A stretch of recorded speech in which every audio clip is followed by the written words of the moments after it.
Olá, queridos irmãos e irmãs. Hoje, segunda-feira, dia 15 de maio. O evangelho que vamos meditar hoje se encontra em João, capítulo 15, versículos 26 ao capítulo 16, versículo 4a, que diz assim: Naquele tempo, disse Jesus aos seus discípulos: Quando vier o defensor que eu vos mandarei da parte do Pai, o Espírito da verdade, que procede do Pai, ele dará testemunho de mim. E vós também dareis testemunho, porque estáis comigo desde o começo. Eu vos disse estas coisas para que a vossa fé não seja abalada. Expulsar-vos-ão das sinagogas, e virá a hora em que aquele que vos matar julgará estar prestando culto a Deus. Agirão assim porque não conheceram o Pai nem a mim? Eu vos digo isto para que vos lembreis de que eu o disse, quando chegar a hora. Palavra da salvação, glória a vós, Senhor. Queridos irmãos e irmãs, hoje Jesus continua no Evangelho falando a respeito do Espírito Santo, da vinda do Espírito Santo, da vinda do defensor, né? Da vinda do Espírito da verdade, que procede do Pai e dará testemunho de Jesus. E Jesus diz para os seus discípulos: E vós também dareis testemunhos, porque estáis comigo desde o começo. O Espírito da verdade, que capacitará os discípulos para o testemunho. É isso. O Espírito Santo, quando vem sobre nós, age em nós. O Espírito Santo é que nos torna testemunhas de Cristo. O Espírito Santo é que nos torna testemunhas da palavra, do Evangelho da salvação. É o Espírito Santo que faz isso conosco. É o seu agir em nós, na nossa vida. Depois, Jesus, ele continua dizendo assim: E vós também dareis testemunhos, porque estáis comigo desde o começo. Eu vos disse estas coisas para que a vossa fé não seja abalada. Veja, Jesus se preocupa com a fé dos discípulos. Jesus está preocupado com a fé dos discípulos. Veja, meu povo, a gente poderia pensar aqui: o que pode abalar a nossa fé? Eu pergunto para você: o que pode abalar a sua fé? Qual situação?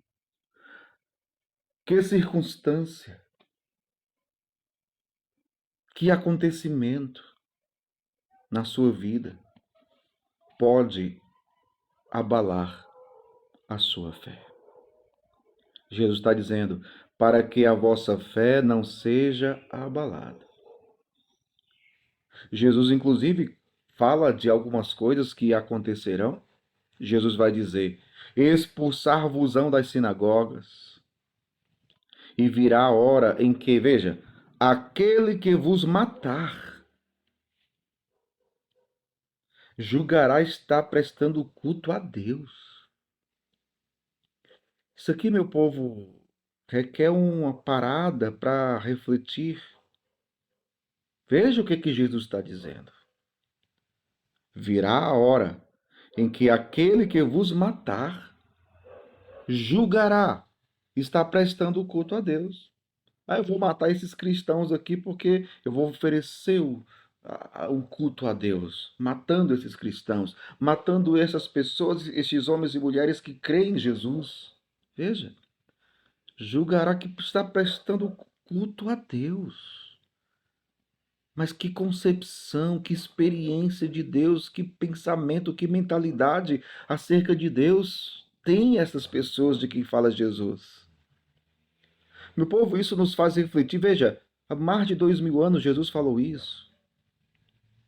Mas quando a gente olha para a realidade hoje do mundo, da sociedade, quando a gente escuta as pessoas que dizem crer em Deus, Quantas pessoas a gente encontra por aí que não conhecem verdadeiramente o Senhor, mas têm uma ideia de Deus, têm um pensamento, têm um argumento, têm um jeito de pensar, de conceber Deus. Veja, meu povo, hoje em dia isso é um problema muito sério, porque hoje em dia a grande tentação é justamente o fato das pessoas estarem criando um Deus para si. A gente precisa entender que o Espírito da verdade que Jesus entregou junto do Pai para os apóstolos, que fez nascer a igreja, e esta igreja é agida pelo Espírito da verdade. Esta igreja, como diz São Paulo, é a coluna e o sustentáculo da verdade, porque o Espírito que age nela, na igreja, é o Espírito da verdade.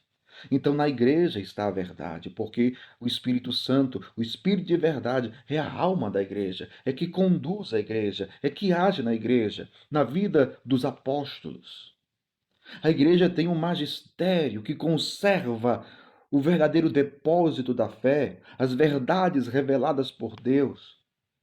Então a gente precisa compreender que a nossa fé é a fé da igreja. A igreja que ensina, que transmite as verdades de Deus. Então eu não posso, como cristão católico, eu não posso simplesmente ficar imaginando Deus do meu jeito, concebendo Deus. Eu corro o grande risco, e esta é a tentação, de criar um Deus para mim.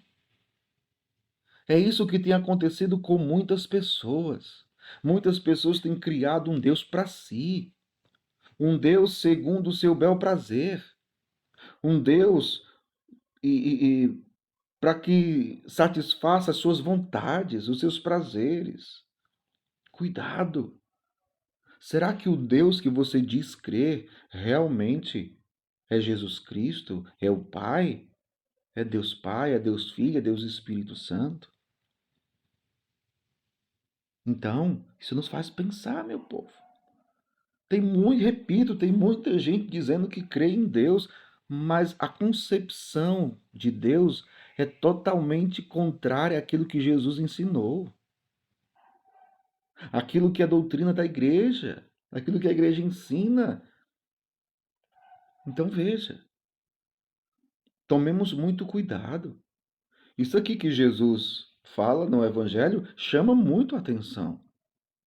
Chama muito a atenção, né? Virá a hora em que aquele que vos matar julgará estar prestando culto a Deus. Mas que Deus é esse? E Jesus vai explicar, veja. Essas pessoas, elas julgarão estar prestando culto a Deus. Mas Jesus depois vai dizer, ó. Agirão assim porque não conheceram o Pai nem a mim. Veja, as pessoas têm uma concepção de Deus, mas não conhecem o Pai. Não conhecem Jesus. Então, cuidado. Quando você encontrar alguém por aí dizendo que até é católico, dizendo que até é cristão, que crê em Deus, mas que não concorda com aquilo que a igreja ensina, não concorda com o magistério da igreja, não concorda com isso, com aquilo outro, as verdades de fé, cuidado, fuja dessa concepção, fuja desse pensamento, não se deixe contaminar. Dê ouvidos àquilo que a igreja ensina e proclama e testemunha. Aí você estará no caminho da verdade. Porque a igreja tem o Espírito da verdade. Então, isso é muito sério, meu povo. Isso é muito sério. Jesus está dizendo aqui: agirão assim porque não conheceram o Pai nem a mim. E eu vos digo isto para que vos lembreis do que eu disse, quando chegar a hora. Peçamos que o Espírito Santo, o Espírito da verdade, continue agindo na igreja, continue agindo nos nossos pastores, o Santo Padre, o Papa, nos bispos, e nos padres como colaboradores dos pastores, dos bispos. Que o Espírito da verdade nos conserve da verdade de Deus. Que Deus abençoe você. Em nome do Pai, do Filho e do Espírito Santo. Amém.